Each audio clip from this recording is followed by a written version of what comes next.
You remember watching this series? Yeah. How good was Rick Barry?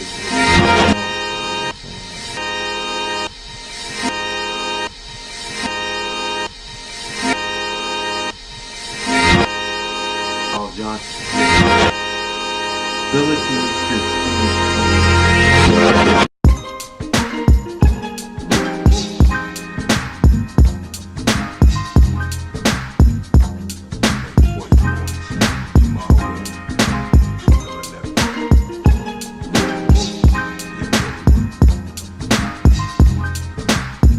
So Charles Johnson, people know who Clifford Ray is. Rick Barry talks about him a lot. He knows him on Wilson, Laker days. Well, Charles Johnson played point.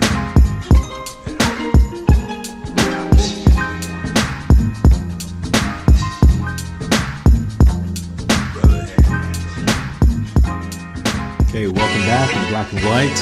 Yes. First off, we want to thank everyone for watching and supporting us. Thank you for subscribing. Just tell your friends, share it, comment. We love the feedback. We love the love that you guys are giving us. Yeah, plus it's very important, understand, for you to voice your opinion, understand, not only the Warriors, understand, but the Cavaliers and also the officiating. Yeah. So, again, let's get into it. Wow, game 2, incredible. I was yelling. You were watching it in the bedroom. I was watching in your living room. And I don't know how many times we ran back and forth, like high-fiving each other and then going back to our respective TVs. Correct. Well, it all depends on, and it also transpired on the fast break, transition basketball. Now, Steph Curry has showed me not only another dimension of himself, but his ability, understand, to look left, look right, and then throw a perfect pass down low to Sean Livingston. Yeah. Now, that was one of the oohs, understand, because he even had not only me, but the cameraman fool. Yeah, that was a nice setup. And I like how they had the little, like Steph did it running away, and then Sean was, after he dunked it, he did it too. So, hey, they got little subtle. Well, they're having fun. Absolutely. When you can make a play like that and have fun doing it, don't take nothing away from the moment. Yeah, and I haven't had that much fun watching a game. I mean, I always have fun watching the Warrior game. It just upped so much. I don't know how many times I just got out of my seat because I was just so excited. Well, that's why it's must-see TV when you're playing or watching the Golden State Warriors. Okay. They'll show you something on every other play that you have never seen before, and that is their ability right now to grab a board, and no matter who gets the board, they can push it. Yeah. Everyone fills the lane.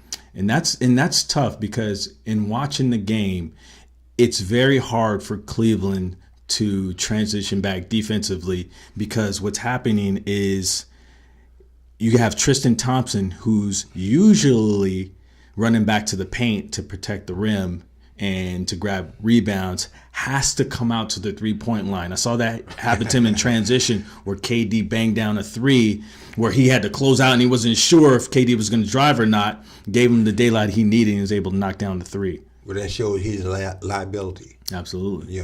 And not taking away from the kid's ability to rebound when you're playing a half-court game. When you're setting up in half-court, understand, and you miss a shot, he has that ability to move around, understand, and read how the ball is coming off the board. I give him that.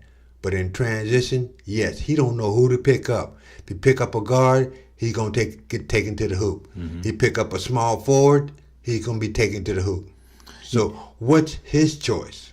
Yeah, he's got to close out. He's got to play the ball, and he's just in a place he's not accustomed to being in. So that's one thing I think where Tristan Thompson is obviously taking a hit because a lot of experts are saying he's not producing, but he's just in a lot of unfamiliar territory. So let's talk about it. And I've been watching him when the shots have been taken. And what's happening too is He's not able to get offensive rebounds because there's a guy assigned to him. If the shot's taken, they're not turning around and watching the ball. Correct. And then, okay, where's Tristan? They're not even worried about the ball. Other guys are cleaning up. They're face guarding him like this, jamming him, and then turning around. If you watch it, watch. If he's getting rebounds in Game 3 tonight, chances are they're not doing that. But I've been very impressed with them. Like you said in before Game 1, just getting a body on them. But I like how they're doing it. They're not just turning around and blocking out like these. Well, they're pinching on him also. Yeah. You know what I mean? Especially, you know what I mean, if LeBron is bringing that ball down in the middle, Tristan will run to the left or to the right, and you got two Warriors coming in on him, giving him a pinch, and depending on what LeBron does, either they will release or keep him pinched up, and that third guy will come over and pick LeBron up, understand? That keeps Tristan off the boards. Yeah. You just got to chip him. You got to stay with him. You got to stay home. You got to fight. You got to face him. You're a lot better blocking a guy out face to face and just let somebody else, because obviously I can't see the ball coming off the rim. And then I think that's why a guy like Steph has been able to get 10 rebounds, because he realizes, like, hey, if he's engaged with Kevin Love or with Tristan Thompson, I got to come in and clean up.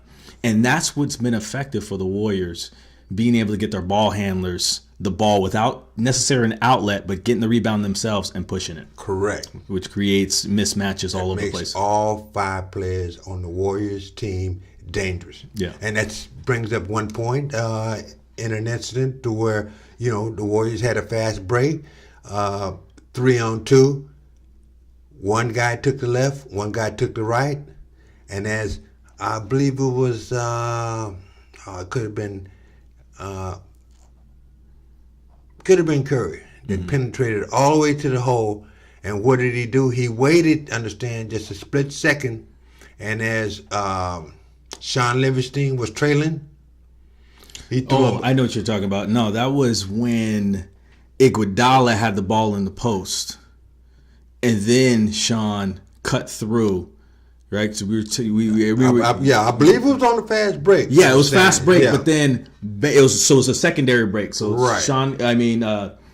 Iguodala had it, located, looked high side, and then here comes the streaking Sean, because I believe one of the bigs was trailing, and bang, got a nice little dunk there, a little drop That's off. where patience comes into effect. Absolutely. He waited until that whole fast break materialized and hit the last man coming down the hole, understand, for a dunk. There was nothing Cleveland can do. Yep. I mean, that kind of smart basketball, you cannot understand stop. Yeah.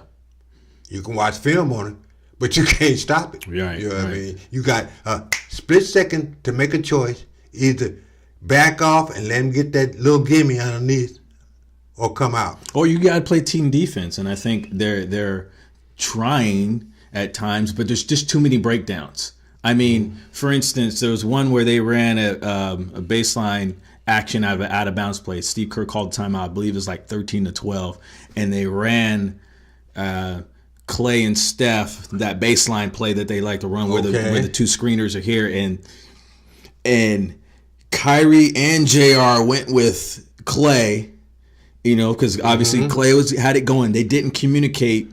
And then Steph was wide open with KD, and LeBron was like, "Oh, who do I guard?" Because Draymond Green had the ball in the wing. He's like, "Oh, who should I go to?"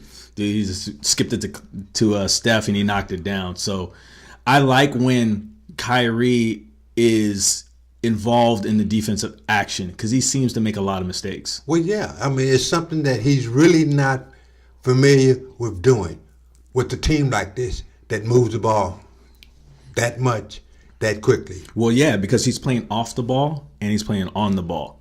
And a lot of times he's probably playing on the ball, right? I just got to stay in front of the guy and off the ball, going back and forth. So now it's affecting his offense.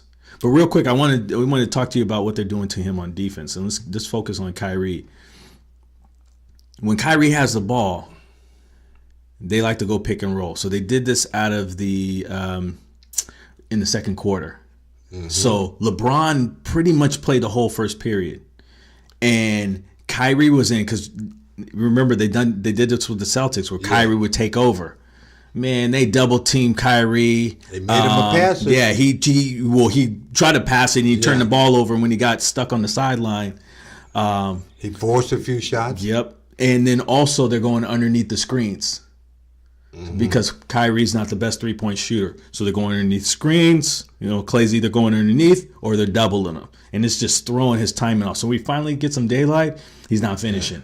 Because obviously his legs are tired because he's like, man, I'm just been dribbling around, left and right. So well, he's gonna get away a few times, but he works even harder to understand trying to get that bucket, going 1-on-1 or isolation. Right. I've noticed that. Yeah. You know what I mean? He's pound. He'll keep the ball, understand, 4, 5, 6 seconds, understand, dribbling before he makes it attempt to go to the hoop. Yeah, they may try to go some isolation tonight in Game 3, Well, where there's no screeners. It's just me and you, mano a mano, because they try to bring the screens in and they're doubling him and jamming him, and so he's gonna have to come up with at least 15 assists in order to pull that off. I love the fact that because he's not the best passer in the world. Right, he's gonna have to give it up because I'm pretty sure if he tries to go 1-on-1 or isolation, we're gonna collapse and make him a passer or make him force it. Well, yeah,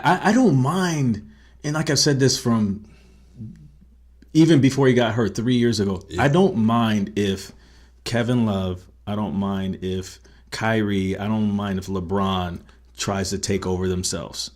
They did this in game 2 with, early on, just feeding Kevin Love. And when he's getting those buckets, though, I like it because I wouldn't say I love it, but I like where they're headed because it just keeps everyone else calm. Yeah, but everybody else is not involved. Right. Well, it makes them calm. Yeah, they're not involved. They just Kevin Love and watch, and then they get back on defense because he's not passing it. There's no action. There's nothing going on. It's just Kevin Love, and he gets a bucket, and it's just whatever. But the most frustrating thing, I believe, and I played the game, is for a basketball player to run up and down the court, understand, for 2 minutes and don't touch the ball. Right.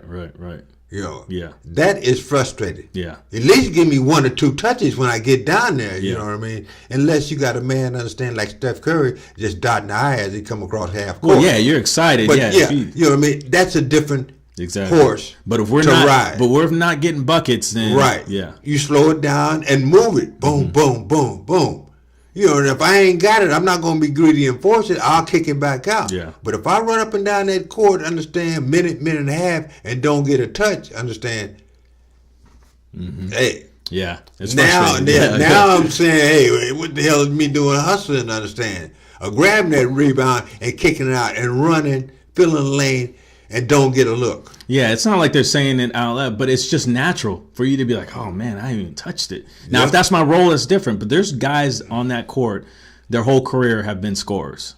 That's on the Cleveland side. Yeah, on the Cleveland side. You know what I mean? Right. And they have not adjusted to moving the ball 3, 4 times, understand? And sometimes 5 to get that bunny down low.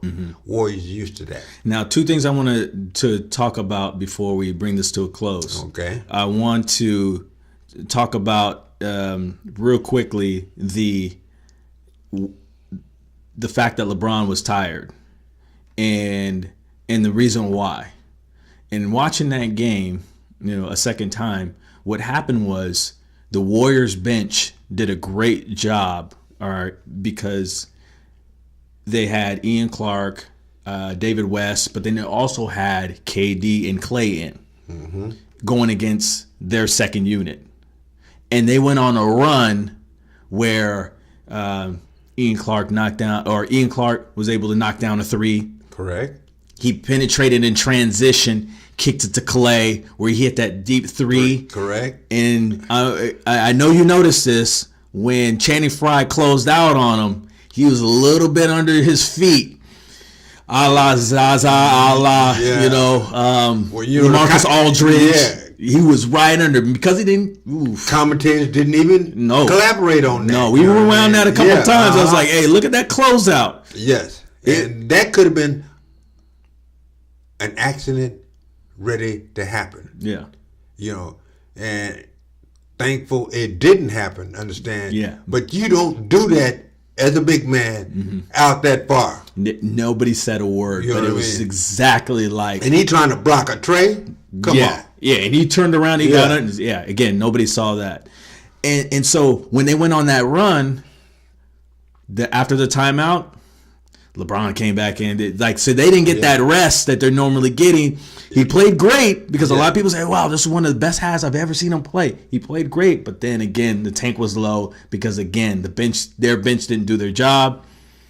They had to bring starters back in, and it snowballed from there. You're right. I seen that I seen it develop when he went back in. Yeah, When he first went to the bench, he was huffing and puffing. yeah. Shows that he put a lot in that first quarter and a half. Understand? Take nothing away from a la LeBron. He put a lot in. Yeah. But hey, you need your rest. Yep. You need your rest. And you can't get that, that blow, understand, you get back in there, hey, by the time that fourth quarter comes, understand, with 7 minutes left to go and you down 18, 20 points, hey, it's time for me to sit down. yeah. So lastly, I want to touch on JaVale McGee because I know he's made a lot of fans, especially here in the Bay Area, on how his play. He hasn't been getting a lot of playing time, and I think we've identified some reasons why. Pick and roll defense. When he came in, he did a great job offensively catching that oop, which was phenomenal. Yes. But on pick and roll defense, man, they just kept running him to pick and roll. There was one time where he kind of showed, and then they kicked it to Jefferson for the three, and then they ran it again the next time down, and he got caught up. Well, him and Kevin Durant didn't communicate, and he tried to foul LeBron. LeBron made that and one. I think by looking at the film, it should be corrected tonight if that transpires. Yeah. You know what I mean? He's still, work in progress, Right. running with this particular group. I think it's going to be an off-season thing. And I love JaVale. I love his professionalism and his energy and his team effort. Yeah. I just think this may not be his series. He's going to get spot minutes just because they figured out exactly how to neutralize him. But spot minutes help. Oh, yeah, absolutely. You know what I mean? Absolutely. You give him 2 blocks, 4 points. Yep. Absolutely. I'll settle for that. Absolutely. You know what I mean? Yeah, great And point. You get to David West in there. You give me 6 points, 3 boards, 4 boards. Understand? I'm satisfied with that. Right. And Zaza, you give me 8, Yep. 7 rebounds, 1 steal. I'm satisfied with that. And Zaza, That's coming from the 5 now. Yeah, they're playing good defense. I've been really watching it. Were you watching it tonight? Well, tonight I'm gonna be in my room tonight. You know Okay. what I mean? I got to get the full effect. Understand for Game 3. Okay. The word's been put out. Understand LeBron has never lost a Game 3. Tonight, things will change. Okay. Especially in transition. Warriors have won there before, and they can win there again. All right. Lastly, anything you expect from Cleveland, strategy-wise? A lot more fouling. They will grab and hold a lot more, I think, in this game because they're at home than I think they've done in any other game because they're going to be desperate. Now, put in mind, first time that Steph Curry has been fouled 7 times and went to the and the whistle's been blown and he went to the line for 14 points. Yeah, that was First time, and this is all year. Yeah, well, yeah, we've been watching like half his career. He's been that man. He's been getting, and we watch almost every single Warrior game, and that's always something that we bring up. And what I love about the guy, he doesn't complain. He just keeps it moving. He doesn't make a huge thing about it. You see him chatting with the refs, but it's not like, oh my God, did you see you grab my arm? I'd be, if I was Draymond, because he likes to chip with the refs. Yeah. If he wants to really prove his point, he should just, argue on Steph's behalf and go, look, watch the next shot, and then you'll see him get fouled. So I'm looking for them to slow it down. I thought they should have did it the last game. We'll see what they do. Now a lot of commentators are saying, hey, they need to slow it down. So we'll see. Well, there's also some saying speed it up. But you cannot trade 3 for 3 with the Warriors. you'll dig yourself a hole you can't get out of. Yeah, hopefully. Hopefully they do speed it up because that'll mean more opportunities for the Warriors. Well, thank you for watching. Thank you. Please subscribe, share it. All right, appreciate you, Dad. Have fun tonight. Go Warriors. Give me your opinion.